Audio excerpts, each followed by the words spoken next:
Welcome, welcome, welcome. I hope you have a drink because this video might be a longer one. And it is perfect if you are trying to tune more into your creativity, more into your true self, tuning into doing what really feels aligned rather than doing what you think you need to do or you are expected to do, and all of the little to-do lists that you need to reach in your mind and all of those ideas of who you should be. We are letting all of that go and talking about a creative pause, a creative time for yourself, whether that is totally not working or being literally unemployed, or it is something that you do on your own time besides whatever you do for work and whatever other obligations you have in your life, because you do not necessarily need 24 hours in a day to tune into your creativity. You are also able to really work with that creative juice within you, even if you only have a few hours a day.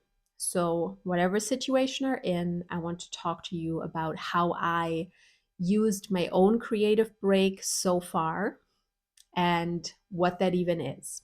If you don't know who I am, I'm Anya Esma. I usually make videos about tarot, about spirituality, about spiritual wellness routines, and this one is really all about my own path with creativity, my own path of creation, whether that is videos or other forms of art or creativity.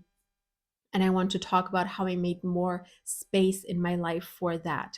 So this will be a quite personal video. And if you want to, of course, you can kind of draw the parallels to yourself and see what you can maybe learn from it or what inspiration you can draw from it. Because in the end, I just want to motivate you to also work more with your creativity, work more with what truly feels aligned to you, rather than trying to fit into our dysfunctional system, into this dysfunctional world. And I want to start off by saying that it's really important to be aware of the fact that creativity is something that enriches the world, and it's not something frivolous, whether that is drawing, writing, um, literal paintings, creating videos, creating sculptures, taking photos that are artsy. None of that is frivolous or a waste of time, because creativity is literally what feeds our soul. Self expression is what feeds our soul and enables us to be humans and not just be little robots that function within the framework of capitalism. And I know that in the world that we live in right now, it can feel like we have more important things to do than creativity, whether that is literally ensuring your own survival or ensuring the survival and the growth of your community, of the people around you, of your family, of your friends. I know all of that. But at the end of the day, while that feels like it's so important, and it is, you still need to make space and time for yourself to create, because your creations will inspire other people. No matter what you create, they will inspire other people. And I think it's so important to be aware of that and allow yourself that. It's not just something you do to recharge, it's something you do to literally inspire others. And that doesn't mean that your art needs to be ultimately inspirational and beautiful and put awe on people, bring people in awe. It means that even you taking that time for yourself can be an inspiration to others, and making them feel like it's not frivolous, it's something that I can do for myself, and inspiring them in that way. So there's so many ways you can inspire people if you tune into your creativity. I just want to say that because, as I said, in the current state of the world, it can feel like it's silly to focus on creativity, but it's not. Creativity is the basis, the blood of our humanity, of us being literal, empathetic humans, which is something that is missing in our times in a lot of cases. So, with all of that being said, I want to give you some context on my own journey with this. So, right now it is the end of October, and I am nearing the end of my first month of my sabbatical. I'm taking a 2-month sabbatical from October and November till the beginning of December, which means I am not working during that time, which is a very new concept to me because for the past 10 years, I have always had a 40-hour job. Sometimes I was down to 32 hours per week, but mostly 40 hours a week. And before that, I was going to university, which thankfully here in Germany is free. So I was able to get an education. And that was also stressful. Let's be honest. Let's be honest. So for the past 15 years of my life, and before that was school, I never had a real break where I could just focus on myself that was longer than 2 weeks. Maybe in those 10 years that I've worked now, I have had 3 times 2 weeks off, and the other times was just a week off, which is 9 days with counting the weekends. And that's not a long time to find yourself, to focus on yourself, which isn't to say that you cannot do it while working. My own journey with really connecting with myself started as I was working 40 hours a week. And I did it after work. I did it on the weekends. I made it a priority to really work on my own healing, my own shadow work, my own tarot, my own journaling. And that is the first thing I want to say. And I kind of said it in the beginning. You don't need the luxury of having 24 hours to do work on yourself. Even an hour a day, even 2 hours a day can be enough if you really prioritize it and if you're really open to it, if you're open to walking that path.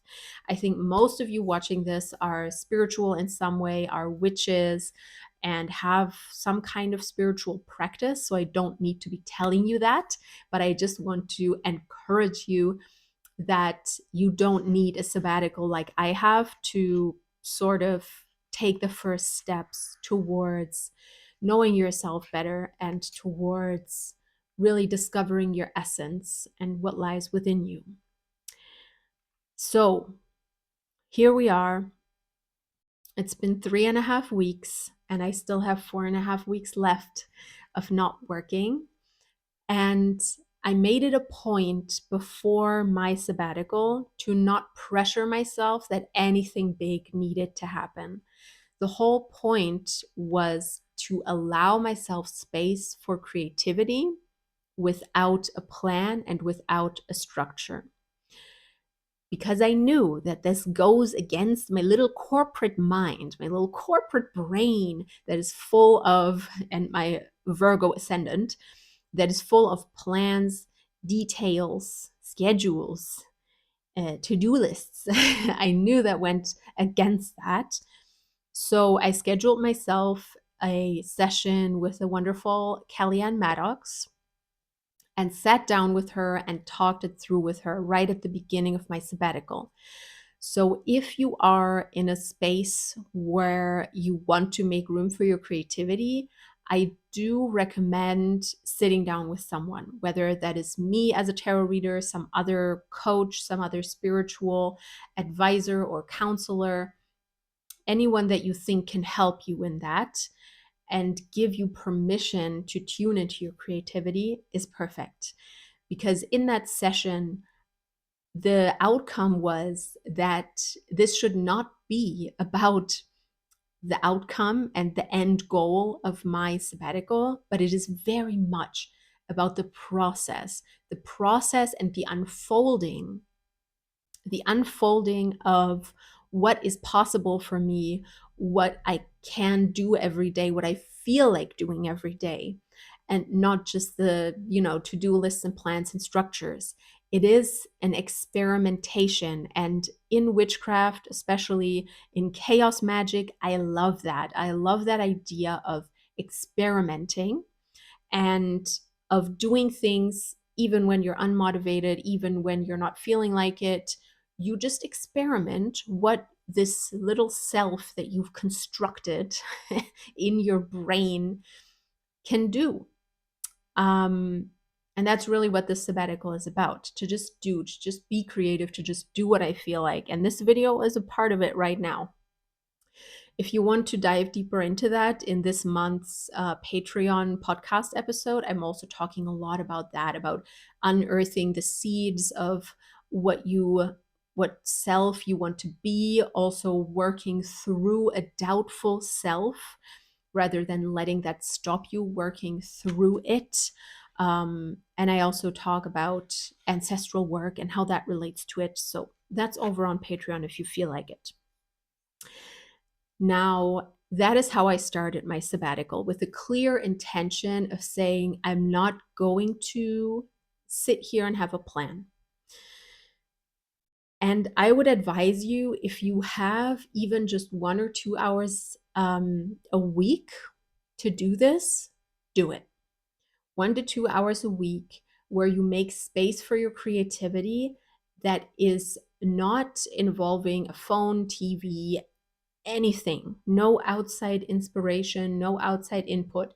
You sit down with your favorite medium, whether that is pen and paper, a canvas that you want to draw on or paint on, or a musical instrument, or whatever it may be. In your case, sit down and make space to be creative, and it will flow, even if it feels uncomfortable at the beginning, because we want to get away from always having these outside influences tearing us into a certain direction, nudging us into a certain direction. So sitting down and giving space to your creativity is immensely important. And once you do that, you will realize that if you trust yourself and you trust the process, so many wonderful things happen. I need to take a sip of water. Please do the same if you have a drink. Also remember to subscribe and like this video if you haven't. It does help us creators. And that's where we're at. Take the space. For me, it was a bit more full of dread, because I did not just, I wasn't looking at 1 or 2 hours of creative time. I was looking at 8 weeks of having no plans, of wanting to really go deep with my creativity. And it's just the most wonderful experience. It's also a bit dreadful. And in the end, I cannot fully turn off my corporate mindset of let's look at all the numbers, let's optimize all of this.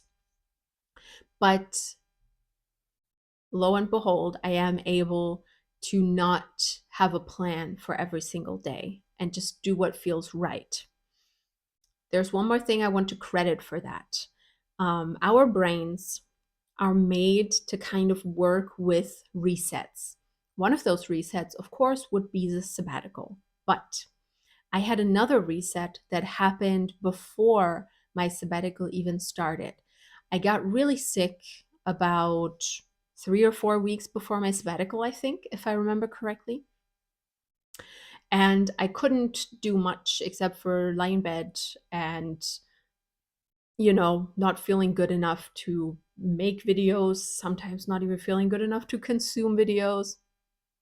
And I knew that if I wanted to get better, I needed a very solid routine for myself. So I started having a morning routine that involved having a nasal shower. Do you call it that in English? In German, we call it nasal shower, where you put, like salt water through your nose, saline solution, whatever it is.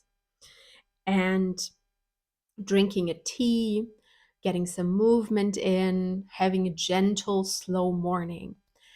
And that cold or COVID or whatever it was really taught me how healthy routines are for me. And that if I just keep them going, that will be the perfect start for my sabbatical, because my sabbatical is, of course, a whole lot of nothing, a whole lot of what am I going to do with this time? And serendipitously, I think the universe made me sick a few weeks beforehand to already give me that as a gift, to say, here is an illness, a little bit of a uncomfortable period of time. Let's see what you do with it. Let's see if you are ready. And I heard that call. If you get sick, always think about, what is this sickness trying to tell me? That goes for small sicknesses. I don't want to speak about like huge illnesses like cancer, etc. I think that is a whole other beast, and there's not always a reason that that happens, da da da. But if you have a little bit of a cold, I do think a lot of the time it is your nervous system and your immune system giving you a break so that you can learn something a lot of the time, if you are open to those messages. Of course, even if you are not open to the messages, it will eventually go away, but we make up all of this meaning in our own brains. So I might as well believe that there is some sort of purpose to my illness, right? Um, Now, what does that mean? It means that I really sat with my illness. I analyzed, what did it do to me? What can I do? What can I not do?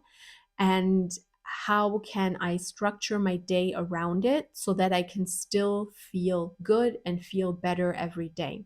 And those routines, I took them with me, not the nasal shower. I'm not doing a nasal shower every day, but I took them with me into my work life before my sabbatical. So I already tried to slow down and not get into that, corporate mindset so much anymore as I was preparing for my sabbatical. And I think that is a wonderful thing, that it gave my brain that kind of reset. Now, what does that mean for you? It means you can really create a reset like that for yourself at any point if you give your brain enough of a reason to believe that this is a reset. I think our brains do need a bit of help. Now is not a bad time for that, because it is Samhain, it is November, it is a new month essentially, and that can be like a tiny reset for our brain. And it is shown that if we really focus on those points of reset in our brains, we are able to build new routines easier, break old patterns that might be holding us up, and create a new version of ourselves that we can work with then and that we can live like. And I don't know if you have those days. I get that the more I tune into the energies around me, the more I meditate, the more I am in tune with myself and what happens around me and my environment. I feel like a lot of the time I wake up one day and I'm like, everything's different. Everything just changed. And it makes it so much easier to bring about change in my own life. And then there's days where I wake up and I'm like, oh, I feel like today I'm kind of falling into an old pattern of, scrolling maybe a bit much or going on my phone immediately in the morning. And then there's days where it's just easy peasy. And I think that is a great gift, to be able to sense those shifts in energy. And that comes with mindfulness, it comes with awareness, because we can train our brains, we can rewire our brains to make more space for creativity, for rest, for meditation, for mindfulness, if you just let it, if you just, you know, have affirmations that help you do it, have old belief systems that you then change into new beliefs. All of that can help rewire your brain so that you are in a more positive place and you are able to take your self expression and your creativity as seriously as you should be taking it. Now, that is what the first month of my sabbatical has been all about. On my Patreon, I also go a bit deeper into how this month coming up, this November, I am a little bit full of doubts, and I am moving. Despite that, I am moving the same. I am keeping on being creative, even though there's some doubts in my mind. There are definitely some of my little brain wirings telling me that I shouldn't be putting so much time into my creativity, and I should be doing all kinds of other things to be more productive or make the best of it, yada yada yada. And of course, it is my task to decide with my own free will, do I follow that or do I not follow that doubt that I have within myself? And this sabbatical has just been a huge exercise in experimentation of taking the time to work in cafes, to read in cafes. I used to not leave the house a lot, I'll be honest with you. I was on the couch, I'm like, doesn't make a difference if I leave the house or not. Especially if it takes me half an hour to get to the cafe and then get back again. That's 1 hour that I'm losing. Now I'm in a totally different mental space where I'm like, it's good for me because when I'm in the cafe for 1 or 2 hours, I'm more productive. And maybe you feel like that too. And not productive in a toxic way, but productive in a way where I feel like I can take aligned action more easily if I'm not stuck in my own home at all times. I went to some galleries, to some museums. I filmed so many videos. Ooh, my light is empty. We are in darkness. But don't worry, I'm almost done. You will have to put up with my dark face now. Um, yes. So creating that space, even if you think, oh, that's a lot of effort, that is, I think, one of the last mindset shifts that I want to talk about. Because for me, I used to always think, is something worth the effort? That concerns things like you want to go on vacation and you need to ride a car there for 5 hours, or you need to get on a plane at 4 a.m. in the morning. And I'm like, is it worth it? But when you're there, you realize it was worth it. And I'm trying to train my brain not to think about so much whether something is worth it, but to just focus on the outcome and how much I will enjoy it, rather than focusing on the effortful process to get there. Because nobody likes flying. Nobody likes packing their bags and going to the airport, or packing your bags and getting in a car or getting in a train. But it's worth it, right? And it's like that with everything in life, if you think about it. Even if it takes effort, a lot of the time you will like the outcome that you get. And sometimes the effort is the fun part. Sometimes the effort is the fun part. And that's what creativity is all about, because creativity is always a process that is usually fun, hopefully, and not stressful. And then in the end, it's not really about the outcome, it's about the process. So that's kind of the other modality. So, yes, that is all of my thoughts on creativity. As I said in my Patreon this month, I go deeper into that. If you're interested in unearthing some seeds that you might want to plant for next spring, if you want to take aligned action, get closer to yourself and to what is right for you, you can look at my journaling prompts, my affirmations, my podcast, my energy notes for November. And instead of having a stressful to-do list, I want you to really connect with what feels right to you, instead of all of the could-haves, should-haves, have-tos, to-do lists that you might have in your mind. Thank you so much for watching this, and let me know in the comments what your relationship to your creativity is right now and where you are standing with that. I would love to hear about it. And I will see you in the next video. Thank you so much for being here.